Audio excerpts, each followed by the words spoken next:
আজি ৰান্ধিবলৈ ওলাইছোঁ সজনা পাতৰ এটা খুব বঢ়িয়া ৰেচিপি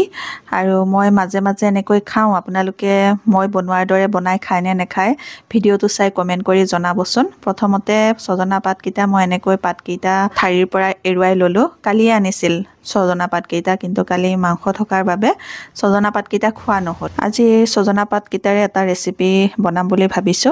আৰু আজি তাতে সোমবাৰ আৰু সোমবাৰে আমাৰ ঘৰত নিৰামিষ চলে গতিকে আজি ইয়াৰে এটা ভালকে ৰেচিপি বনাও আৰু আপোনালোককো দেখাও তাৰ কাৰণে মই পাতখিনি ভালকৈ ধুই ললো আৰু ইয়াৰ লগতে কাটি লৈছো এটা পিয়াজ আৰু এটা বিলাহী এটা জলকীয়া লৈছো জুখমতে আমাৰ জুখৰ মতে জলকীয়াটো লৈছো জলকীয়া বেছি খালে আপোনালোকে বেছিকৈ দি ল'ব পাৰে আৰু এচামুচৰ জুখাৰে গোটা জিৰা ললো আৰু এনেকৈ মচুৰ দাইল কেইটামান ধুই ললো এই কেবিধে আৰু অইন একো নালাগে এতিয়া গেছৰ ফ্লেমত মই কেৰাহীটো তুলি দি এনেকৈ তেল জুখমতে দি দিছো আৰু তেলখিনি গৰম হোৱাৰ লগে লগে মই প্ৰথমতে গোটা জিৰা কেইটা দি দিছো তেলতে আৰু তাৰ পাছত মই পিয়াজটো এনেকৈ কাটি লৈছিলো যে কটা পিয়াজখিনি দি দিলো দিয়াৰ পাছত কটা পিয়াজখিনি ৰঙচুৱা হোৱালৈকে ভালকৈ ভাজি লম ভাজি লোৱাৰ পাছত মই বিলাহীখিনি দিম এনেকৈ আৰু একদম সিম্পল তৰিকাৰে বনাই খাওঁ আমি আপোনালোকে কেনেকৈ খাই জনাব দেই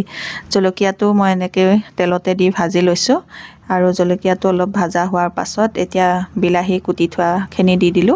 দিয়াৰ পাছত ভালকৈ বিলাহীখিনি ভাজি লম সজনা পাত আমাৰ স্বাস্থ্যৰ কাৰণে বহুত ভাল হয় ৰোগ প্ৰতিৰোধ ক্ষমতা বঢ়ায় হৃদযন্ত্ৰ সুস্থ কৰি ৰাখে হজম শক্তিও বঢ়ায় ইয়াৰ উপৰিও ইয়াত থকা মেগনেছিয়াম পটাছিয়াম আৰু কেলছিয়ামৰ কাৰণে আমাৰ হাড় আৰু দাঁত মজবুত কৰে কোষ্ঠকাঠিন্যতাৰ সমস্যা যদি থাকে তেতিয়াহ'লে সেই সমস্যা দূৰ কৰিবলৈ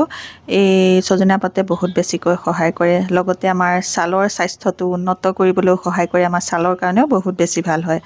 আৰু ডায়েবেটিছ ৰোগীৰ কাৰণে বহুত উপযোগী হয় পাতটো এতিয়া বিলাহীখিনি ৰঙচুৱা হোৱালৈকে ভাজিলো ভজাৰ পাছত মই প্ৰথমতে দাইলখিনি দি লৈছো দাইলখিনি দিয়াৰ পাছত এতিয়া মই সজনা পাতখিনিও ইয়াতে দি দিছো সজনা পাত বহুত বেছিকৈ আনিলে আৰু গোটেইখিনি দি দিলো এতিয়া মই কিন্তু পেলাই দিবলৈ বেয়া লাগিছিল কাৰণে গোটেইখিনি দিলো ইমানখিনি সজনা পাত নোহোৱা হলে হয় মুঠিমান হোৱা হলে বেছি ভাল হ'ল হয় কিন্তু পেলাই দিয়াৰ মানে হেৰিয়তে এতিয়া মই গোটেইখিনি দি দিলো আৰু আপোনালোকে যেতিয়া বনাব সজনা পাতটো ইয়াতকে অলপ কম দি পেলাই বনাব আপোনালোকৰ হাতয়ে দুমুঠি সজনা পাত হলেই হয় এতিয়া মই জুখমতে নিমখ আৰু হালধি দিলো ইয়াৰ পাছত মই অকনমান এয়া জিৰা গুড়া দিছো আধা চামুচতকৈও কম জিৰা গুড়া আৰু অকনমান মই ধনিয়া গুড়াও দি দিম আধা চামুচতকৈ কম মই ধনিয়া গুড়া এয়া দিছো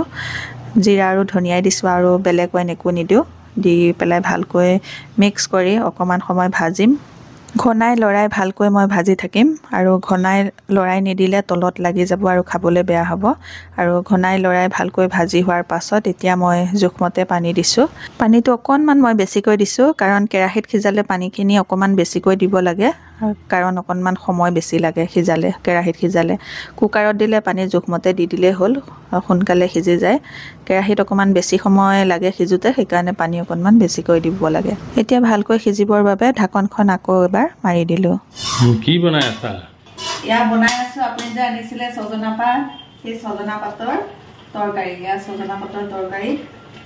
মচুৰ দাইলৰ লগত সুন্দৰকৈ বনাইছো একদম আজি আপুনি তকালি খাব বঢ়িয়া আনিছিলে নহয় ইমানখিনি সজনা পাত আনে হ'বলা ইমান বেছিকৈ আনিছে এতিয়া চাম গোটেইখিনি বনাই দিলো থৈ দিব নোৱাৰি নহয় থৈ দিলে বেয়া হৈ যাব যে ঠিক আছে গোটেইখিনি মচুৰ দাইলৰ লগত দিয়া বনাই দিলো ঠিক আছে দিনটো মই আপোনাক এয়া তৰকাৰীকে খুৱাই থাকিম ঠিক এয়া সজনা পাত আৰু মচুৰ দালিৰ তৰকাৰী প্ৰায় হৈছেহি সিজি পানীখিনিও কমি গ'ল এতিয়া মই গেছৰ ফ্লেমটো অফ কৰি দিম